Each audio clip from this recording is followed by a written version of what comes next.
of the lights. All right, so this video is about light and sound. Let's say I'm taking a selfie. From this position, I look pretty good. But what if I try to take a picture like this? I'm what you call backlit, which means there's a strong light source behind me, and the light that is hitting my face is less prominent. It's a common error in shooting, and it brings to light one of the fundamentals of light that we're going to discuss in this video, and that is positioning. Ensuring that your camera is positioned where your subject gets hit by enough light will make sure that you're able to capture all of the details and the emotions that you're looking for. The intensity of your light source is also important to consider. On my phone, I can tap in the middle of the screen on video mode and it brings up a meter. By holding my finger left and right, I can raise or lower the brightness of my shot.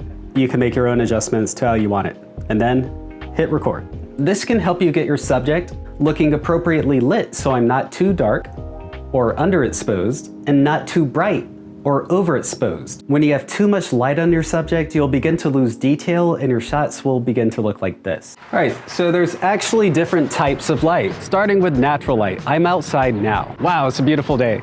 Now, the camera is actually adjusting to the light from my environment. It's mostly coming from the sun up there.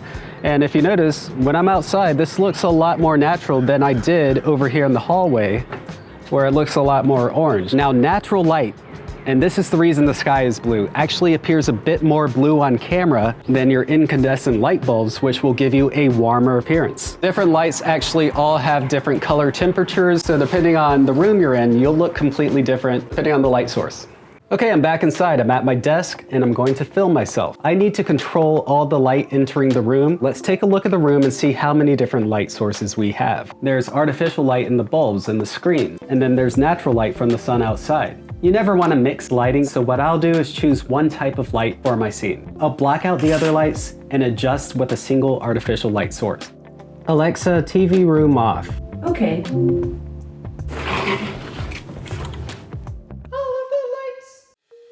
Capturing good audio requires many of the same techniques.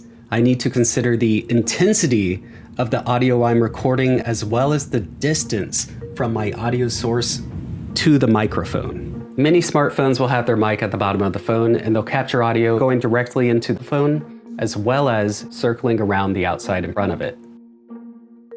When you're recording yourself for the clearest sound, use some earbuds.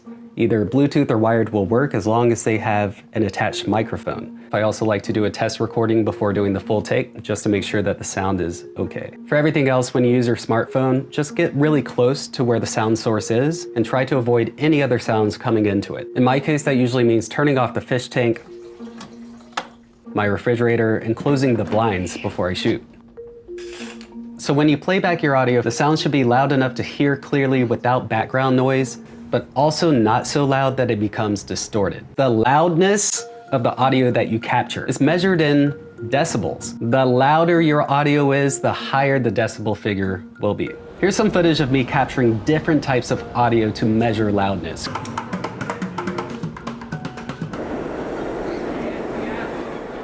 You know, drummers, the subway, all of these things are incredibly loud. If you're shooting with an external microphone, you want to monitor your audio. And there's usually a meter on your camera that will tell you how loud or what decibel level the audio is coming into your camera. Try to record in a range between -20 and -10 decibels.